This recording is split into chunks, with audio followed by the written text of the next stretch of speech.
अस्सलाम वालेकुम नाज़रीन, अवामी तरफ रुकने व्लॉग के साथ मैं हूं खालिद भट्टी। आज के इस व्लॉग में हम बात करेंगे कि वो कौन से झूठ हैं जो सदर ट्रंप ने अब तक बोले हैं ईरान पर हमले का जवाब फराहम करने के लिए, झूठा जवाब फराहम करने के लिए, और अमरीकी अवाम को ये बताने के लिए कि अमरीका ने जो है वो ईरान के ऊपर हमला क्यों किया और ये हमला नागुज़ीर क्यों था, और इसके लिए वो झूठ का उन्होंने सहारा लिया। तो इसके ऊपर बात करेंगे और इसके ऊपर भी बात करेंगे कि दूसरे हफ्ते में दाखिल होने वाली है ये जंग, और अमेरिका और इसराइल ने एक हफ्ता पहले हमला किया था, दूसरे हफ्ते में दाखिल हो गया है, और क्या अभी तक जो इब्तदाई मकासद थे वो हासिल करने में कामयाब हुए हैं इसराइल और अमेरिका या नहीं, और किस तरह की मुज़ाहमत जो है उसका सामना है, और ईरान जो है वो क्या कर रहा है। तो इस हवाले से भी मुख्तसर बात करेंगे आज के ब्लॉग में। इससे पहले कि हम आगे बढ़े आपको तफसीलात फराहम करें, आपसे गुजारिश है कि अगर आपने हमारा चैनल अवामी तराज़ अभी तक सब्सक्राइब नहीं किया, इसको सब्सक्राइब कर लें। आपको ब्लॉग पसंद है इसको शेयर करें, लाइक करें, महत्व अंदाज से अपनी राय का इज़हार करें, बेल आइकन दबा दें, टली जरूर करवा दें। हमें उम्मीद है कि आपका जो तावन हमें हासिल है ये हमें हासिल रहेगा, और आपकी जो मदद है उससे हम आगे बढ़ते रहेंगे। तो अब हम बढ़ते हैं अपने आज के मौजू की तरफ। जब हमला किया ईरान पे एक हफ्ता पहले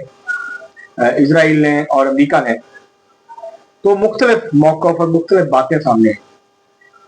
और मुख्तलिफ जवाब जो है वो फराहम करने की कोशिश की गई, और मीडिया के जरिए प्रोपेगेंडा जो है वो किया गया सदर ट्रंप की तरफ से और नेतन्याहू की तरफ से, जो कि इसराइल के दिया था।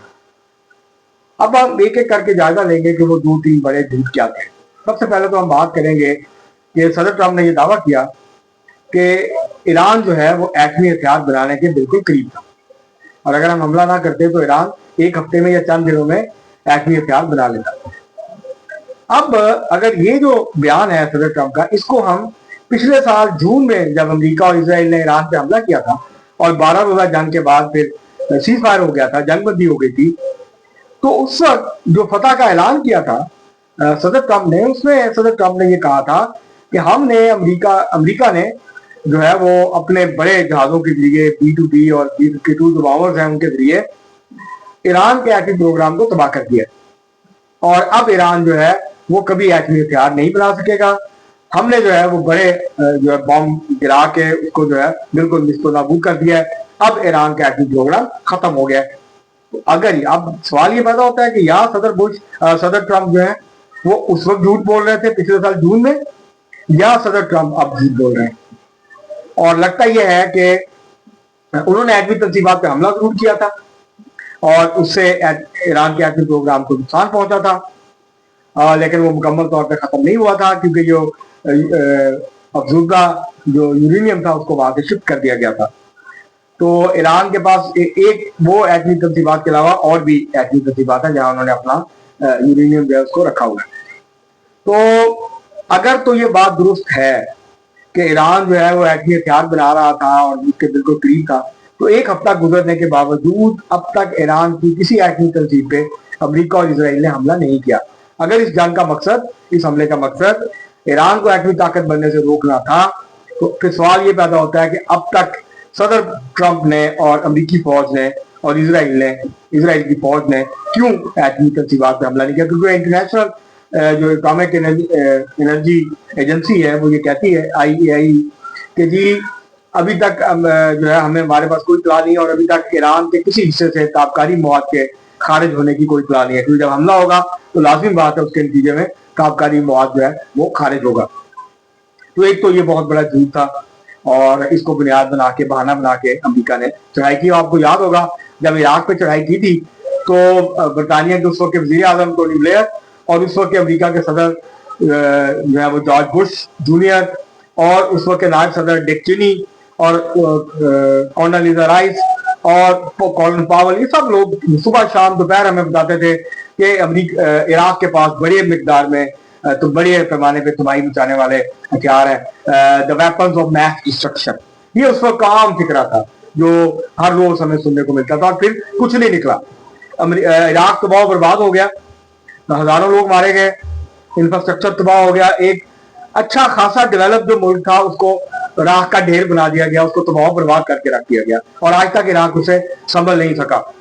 تو یہ ایک جھوٹ تھا جو ابھی تراشا گیا ہے. دوسرا جھوٹ جو صدر ٹرمپ نے بولا وہ یہ تھا کہ اگر ہم حملہ نہ کرتے ایران ہم پہ حملہ کر دیتا.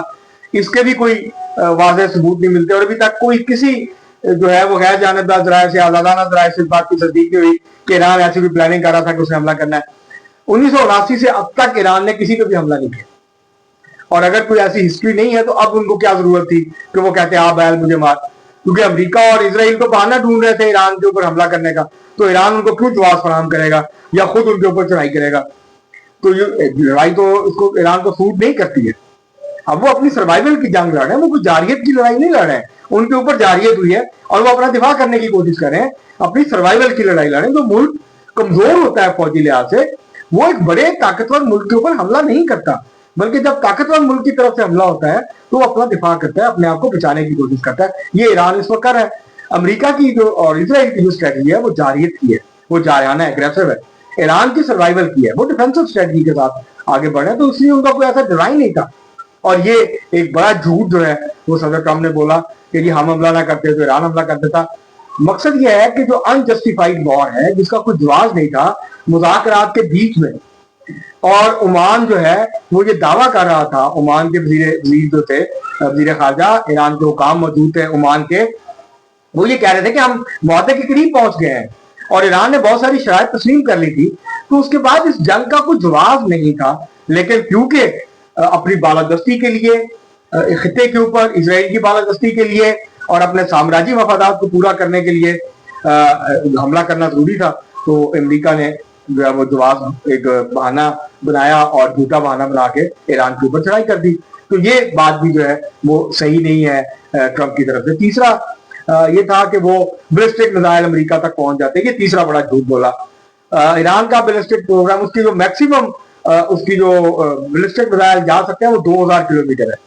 ابھی تک 2000 کلومیٹر سے زیادہ مار کرنے والے بیلسٹک میزائل ان کے پاس, انٹر کانٹیننٹل بیلسٹک میزائل نہیں ہے کہ وہ ایک بر اعظم سے دوسرے بر اعظم میں جا سکے. نارتھ کوریا کے پاس ہیں, چین کے پاس ہیں, فرانس کے پاس, برطانیہ کے پاس ہیں, اور جو ہے ان کے علاوہ روس کے پاس ہے, اور تو کسی کے پاس نہیں ہے, اور امریکہ کے پاس سب سے زیادہ ہے. تو یہ بھی ایک بہت بڑا جھوٹ تھا اور یہ ایک جھوٹ تراشا گیا کہ جی اگر ہم یہ نہیں کرتے تو بیلسٹک میزائل جو ہیں وہ امریکہ کو نقصان. ہاں, امریکہ کے جو اڈے ہیں خطے میں وہاں تک ان کی مار ہے, وہ وہاں تک جا سکتے ہیں اور وہ جا بھی رہے ہیں اس جنگ کے نتیجے میں. تو وہ تو محفوظ نہیں ہوئے جس کو امریکہ محفوظ کرنا چاہتا تھا. تو امریکہ کو براہ راست امریکی سرزمین کو ایران کے بیلسٹک میزائل پروگرام سے کوئی خطرہ موجود نہیں تھا, اور یہ تیسرا جھوٹ تھا. چوتھا جھوٹ یہ بولا جا رہا ہے کہ جی ہم یہ جو رجیم چینج کرنا چاہتے ہیں اپنے لیے تو نہیں کرنا چاہتے, ہم تو ایران کے عوام کو آزادی دلانا چاہتے ہیں, ہم جمہوریت چاہتے ہیں, ہم ترقی چاہتے ہیں, اور یہ جب رجیم چینج ہو جائے گی تو ہم وہاں اتنی ترقی کریں گے, اتنا سرمایہ کاری کریں گے. ایران اس سے پہلے بڑا ملک نہیں بنا ہوگا اس سے پہلے, اور اس نے نیا نعرہ لگایا ہے. ایک تو اس کا نعرہ ہے نا to make America great again, تو اس نے یہاں بھی نعرہ دہرایا ہے کہ to make Iran great again, MAGA. وہاں میگا ہے MAGA, make America great again, اور یہاں نعرہ لگایا to make Iran great again. آپ امریکہ کو عظیم بنا لیں یہی کافی ہے, اور اگر آپ امریکہ کو دوبارہ عظیم بنانا چاہتے ہیں تو یہ آپ مان رہے ہیں کہ امریکہ عظیم نہیں رہا, پہلے ہوتا تھا اب نہیں ہے. تو آپ اگر تباہ, اور آپ کی جو تاریخ ہے وہ یہ بتاتی ہے کہ آپ جہاں گئے ہیں وہاں نہ جمہوریت آئی, نہ انسانی حقوق آئے, نہ ترقی آئی, نہ استحکام آیا, نہ آزادی آئی, بلکہ وہاں جو ہے وہ تباہی ہوئی, بربادی ہوئی, وہاں آمریت ہوئی, وہاں خانہ جنگیاں ہوئی, وہاں لوگ مرے, وہاں کی معیشتیں تباہ ہوئی. عراق اس کی مثال ہے, لیبیا اس کی مثال ہے, شام اس کی مثال ہے, افغانستان اس کی مثال ہے, لبنان اس کی مثال ہے. تو یہ یہ بہت بڑا جھوٹ ہے جو تسلسل کے ساتھ جو ہے وہ بولا جا رہا ہے صدر ٹرمپ کی طرف سے, امریکی انتظامیہ کی طرف سے, جنگ کا جواز جو ہے اس کو فراہم کرنے کے لیے. تو یہ جو ساری صورتحال ہے, اور یہ جو جنگ ہے یہ بالکل واضح ہے کہ یہ سامراجی نوعیت کی جنگ ہے, اور اس کا مقصد امریکہ اور اسرائیل کی جو بالادستی ہے اس کو مکمل طور پہ قائم کرنا ہے مشرق وسطیٰ کے خطے پہ, اور ایران میں رجیم چینج کرنا ہے, ایران کے بیلسٹک میزائل پروگرام کو مکمل تباہ کرنا ہے, ایران کی فوجی جو صلاحیت ہے اس کو تباہ کرنا, اس کو کمزور کرنا ہے تاکہ ایران ایک کمزور ملک کے طور پہ موجود رہے, اور وہ اسرائیل کی جو خطرہ ہے وہ نہ. ایک اور بھی بات میں جاتے جاتے کر دوں کہ جو کہا جاتا ہے, دعویٰ کیا جاتا ہے کہ اسرائیل کو ایران سے خطرہ ہے, اس کا وجود खतरे में है ईरान की वजह से, ये भी झूठ है और इसके ऊपर तफसील से फिर बात करेंगे। लेकिन ये एक और झूठ है जो कि सदर ट्रंप की तरफ से और नेतन्याहू की तरफ से बोला जा रहा है। और आखिरी बात यह है कि इसके अंदर जहां और बहुत सारे मसाइल हैं, नेतन्याहू अपनी स्किन बचाने के लिए मुसलसल जंग को हवा दे रहा है। तो कभी लबनान पे चढ़ाई करता है, पहले 2 साल गजा की सीन बुझा दी तो वह बर्बाद कर दिया, और अब वो ईरान के ऊपर चढ़ाई की है, क्योंकि जैसे ही जंग बंद होगी हालात इसराइल के लिए नॉर्मल होंगे, वहां इलेक्शन होंगे और गालिब इम्कान है वो हार जाएगा नेतन्याहू, और उसके साथ साथ जो उसके ऊपर करप्शन के एलिगेशन है उसके अंदर उसको जेल जाना पड़ सकता है। वो मुकदमात अभी खत्म नहीं हुए। इसी तरह सदर ये जो ट्रंप है इसने तवज्जो हटाने की कोशिश की, ये भी एक आंसर है उसके अंदर कि जो एप्स्टीन फाइल्स हैं उसका बार बार जिक्र आ रहा है ट्रंप का, जिसके गंदा और घिनौना किरदार था उसका सदर ट्रंप का, तो उसकी तरफ से भी तवज्जो हटा के अब पूरी तवज्जो जो है वो बहस जो है और मीडिया की पूरी तवज्जो जो है वो अब इस जंग के ऊपर है। तो ये वो वजूहात हैं जिसकी वजह से मुसलसल झूठ बोला जा रहा है और मुख्तलिफ हीले बहाने जो है वो ढूंढे जा रहे हैं। अब तक के लिए इतना ही, बहुत शुक्रिया।